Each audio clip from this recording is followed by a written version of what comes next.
घने जंगल के किनारे एक छोटी सी कुटिया थी। वहां दो साधु रहते थे। सोम, जो अपनी गंभीरता के लिए जाना जाता था, और रामू, जो हर बात में मजाक ढूंढ लेता था।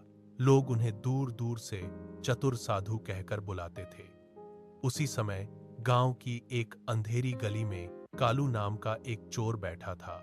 उसने सुना था कि उस कुटिया में सोने चांदी के सिक्कों का भंडार छिपा है। कालू की आंखें चमक उठीं। उसने अपनी कमर में चाकू खोसा और रात के सन्नाटे में जंगल की ओर निकल पड़ा।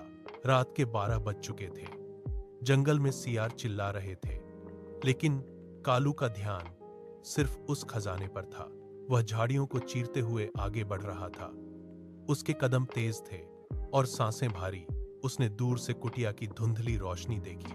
कालू ने एक गहरी सांस ली और कुटिया के करीब पहुंच गया। कालू दबे पांव कुटिया के पास पहुंचा। उसने खिड़की के छेद से अंदर झांका। अंदर एक छोटा सा दीपक टिमटिमा रहा था। सोम और रामू अपनी चटाई पर आंखें बंद किए लेटे थे। कालू ने धीरे से भारी लकड़ी का दरवाजा धकेला। कब्जा थोड़ा चरमराया, लेकिन अंदर सन्नाटा रहा। वह अंदर घुसा। कमरे के एक कोने में एक भारी पोटली रखी थी। कालू ने चाकू को अपनी कमर में और मजबूती से दबाया और पोटली की ओर लपका। जैसे ही उसने पोटली को पकड़कर ऊपर उठाया, रामू की आवाज गूंजी। रामू ने आंखें खोले बिना कहा, अरे भाई, जरा ध्यान से उठाना, उसमें बहुत भारी खजाना है। कालू के हाथ कांप गए। उसकी धड़कनें तेज हो गईं। उसने सोचा, ये तो नींद में बोल रहे हैं। उसने पोटली को अपनी छाती से चिपकाया और बिना पीछे मुड़े कुटिया से बाहर छलांग लगा दी। वह जंगल की ओर भागा। कालू एक घने बरगद के पेड़ के नीचे रुका। उसकी सांसें फूल रही थीं और पसीने की बूंदें माथे से बह रही थीं। उसने पोटली को जमीन पर पटका। उसे लगा कि अब वह अमीर हो गया है। उसने कांपते हाथों से पोटली की गांठ खोली। उम्मीद थी कि सोने की चमक उसकी आंखों को चकाचौंध कर देगी, लेकिन अंदर सिर्फ भारी पत्थर थे। कालू स्तब्ध रह गया। उसने एक पत्थर उठाया और उसे गुस्से में जमीन पर दे मारा। पत्थर के टकराने की आवाज सन्नाटे को चीर गई। उसने फिर से पोटली को टटोला, पर अंदर कुछ नहीं था। यह एक मजाक था, एक क्रूर मजाक। उसका चेहरा गुस्से से लाल हो गया। उसने अपनी कमर से चाकू निकाला और उसे हवा में लहराया। उसे लगा कि साधुओं ने उसे मूर्ख बनाया है। वह अपमान की आग में जल रहा था। उसने तय किया कि वह वापस जाएगा और उनसे हिसाब चुकता करेगा। कालू ने पोटली वहीं छोड़ी और वापस कुटिया की दिशा में दौड़ पड़ा। वह झाड़ियों को रौंदते हुए, पेड़ की टहनियों से टकराते हुए वापस उसी रास्ते पर तेजी से भागा। उसकी नजरों में अब केवल कुटिया की वह धुंधली रोशनी थी। कालू कुटिया के भीतर धमक पड़ा। उसने चाकू हवा में लहराया और चिल्लाया, ये क्या मजाक है? असली खजाना कहां छिपाया है?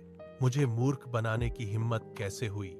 उसके चेहरे की नसें तन गई थीं। सोम अपनी चटाई पर धीरे से उठा। उसने कालू की ओर देखा। उसकी आंखों में न तो कोई हलचल थी और न ही कोई डर। सोम ने शांत स्वर में कहा, बेटा, जो बिना मेहनत के धन चाहता है, उसके हाथ में पत्थर ही आते हैं। कालू के हाथ में पकड़ा चाकू कांपने लगा। उसने चारों ओर देखा।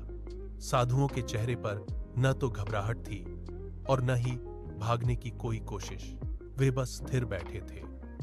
कालू ने फिर दहाड़कर कहा, तुम लोग डरे क्यों नहीं?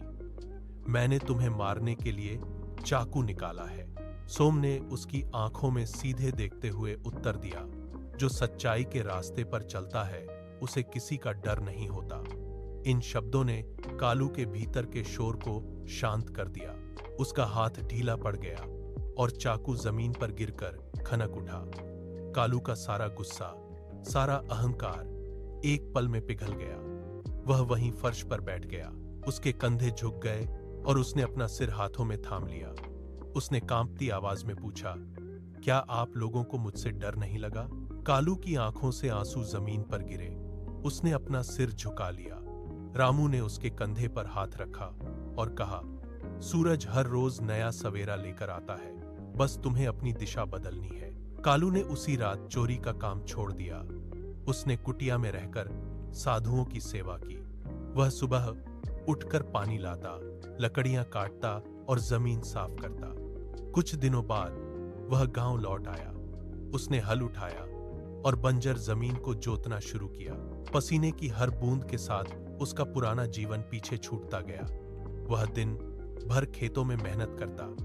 धीरे धीरे गांव के लोग उसे एक चोर के रूप में नहीं, बल्कि एक मेहनती किसान के रूप में जानने लगे। उसने अपनी मेहनत से अनाज उगाया और ईमानदारी की रोटी कमाई। कालू का नाम अब गांव के सबसे परिश्रमी लोगों में गिना जाने लगा।